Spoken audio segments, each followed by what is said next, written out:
Hello po sa inyong lahat mga ka-crypto. Ako po si Pinoy Crypto Trader at sa video na ito ay atin pong pag-uusapan ang tungkol sa balitang ito kung saan ang sabi po dito ay expert predicts timeline for XRP ETF launch. Confident it will come before Solana. Yan, meron na pong isang eksperto dito ang naglabas ng kanyang prediction kung kailan daw po maila-launch or mailalabas ang XRP ETF at siya po ay napaka-confident or malakas po yung kanyang paniniwala na magaganap daw po ito bago magkaroon ng sariling ETF itong si Solana. Kaya sa madaling salita ay mas mauuna daw po itong si XRP na magkaroon ng kanyang ETF bago si Solana.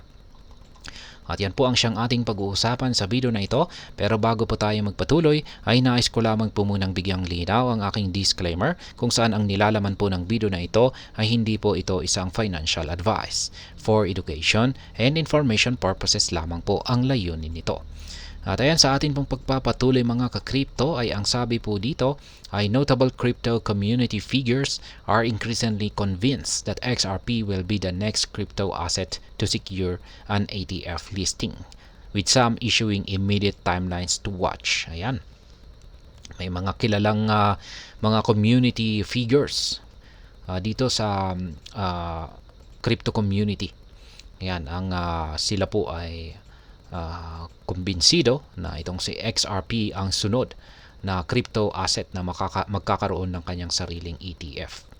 At yung mga iba pang mga analyst ay naglalabas po ng kanilang mga prediction kung kailan ito magaganap.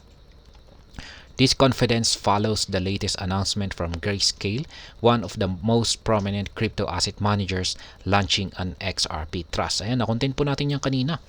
Nag-launch po kasi ng XRP Trust itong si Grayscale at kasunod po yan ay naglabas na rin po sila ng announcement na i-convert daw po nila ito ng ETF. Ayan, sa hinaharap. Pero hindi natin alam kung kailan. On Thursday, Grayscale Investment introduced the Grayscale XRP Trust, providing investors with a new way to tap into XRP's potential. The trust offers exposure to XRP, and by investing in it, eligible investors can gain access to a protocol and significant real-world applications, according to Rayhani Sharif Askari, Grayscale's head of product. Remarkably, the Grayscale XRP Trust opened for daily subscriptions for accredited individual and institutional investors after yesterday's announcement. It will operate similarly to Grayscale's other single asset investment trust, focusing solely on the XRP token. This announcement excited the XRP army, who believe it's a step toward launching an XRP ETF. Kaya yan po. Ang buong XRP ay naniniwala po sila na ang ginawang hakbang na ito ng Grayscale ay ito po yung umpisa o simula para masundan ito or kasunod po or masusundan po ito at magiging isang XRP ETF. Kaya ayan, sa nakalipas po na balita ay dumaan na rin po talaga isong si Bitcoin at saka si Ethereum sa XRP Trust. Ayan, nagkaroon muna sila ng Bitcoin Trust at saka si Ethereum naman ay nagkaroon na rin ng Ethereum Trust bago po sila nagkaroon ng kanilang sariling bago po nagkaroon ito or na-convert bago po sila na-convert sa ETF.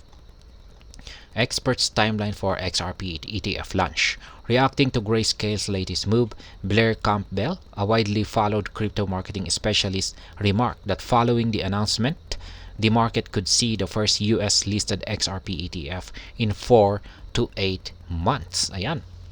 Base po rito kay Ginoong Blair Campbell, ayan, isa po siyang kilalang marketing specialist, ay magkakaroon na raw po ng sariling ETF itong si XRP pagsapit po ng 4 hanggang 8 buwan. Campbell expressed excitement, noting that she had always believe, ayan, babae po pala itong si Campbell, si Madam Campbell. Ayan, after the Bitcoin and Ethereum spot ETF went live, XRP would be next before Solana. Kaya siya po yung nakapagsabi na pagkatapos po ni Bitcoin at saka Ethereum, ang sunod po na magkakaroon ng kanyang sariling ETF ay walang iba kundi si XRP bago si Solana.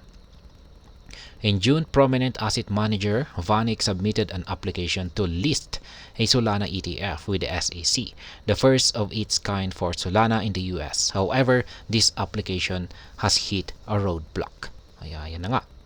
Nag-apply po itong si VanEck ng Solana ETF pero hinarang po ito or nagkaroon ito ng roadblock kaya hindi po na-aprubahan. Last month, the US SEC discontinued the approval process for the Solana ETF due to concerns over whether Solana should be classified as a security. Experts in the ETF market argue that there's no chance of seeing a SOL ETF this year or even next. Kaya ayan, hinarang po ito ng US SEC at kailangan daw po muna nilang pag-aralan ito kung ito ba ay maituturing na isang security or hindi. Kaya hindi po natuloy or hindi po naaprubahan yung Solana ETF ng VanEck. Meanwhile, a similar sentiment is extended to XRP, though notable figures in the XRP community believe an XRP ETF could surface this year or next. This Grayscale's latest action has only added to that confidence. Yan, yung mga iba naman po na mga kilalang mga community members na XRP ay nagsasabing baka next year daw po or ngayong mismong taon na ito magkakaroon ng ETF si XRP. It is worth noting that Grayscale previously offered an XRP trust before the SEC lawsuit in late 2020. The firm liquidated the product amid legal challenges and is now bringing it back to life. Ayan, matagal na po palang nag-offer ng XRP trust itong si Grayscale kay Ripple. Ayan, nung pang taong 2020. Pero binawi po nila ito nung magsampa ng kaso ang US SEC kay Ripple. Kaya ayan po ulit. Ayon po sa isang kilalang analyst na marketing analyst or specialist na si Ginoong Blair Campbell, yung kanyang prediction dito kung kailan magkakaroon ng ETF itong si XRP ay yan, mga 4 hanggang 8 buwan.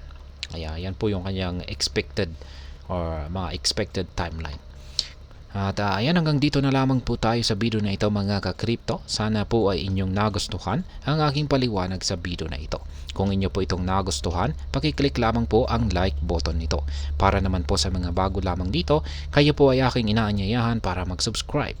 Pakiclick na rin po ang bell icon nito dahil ito po ang siyang magsisilbing notification nito sa mga bago kong videos na akin pong ina-upload sa aking YouTube channel na ito. Marami pong salamat sa panonood. Ingat po tayo lagi at God bless po sa ating lahat.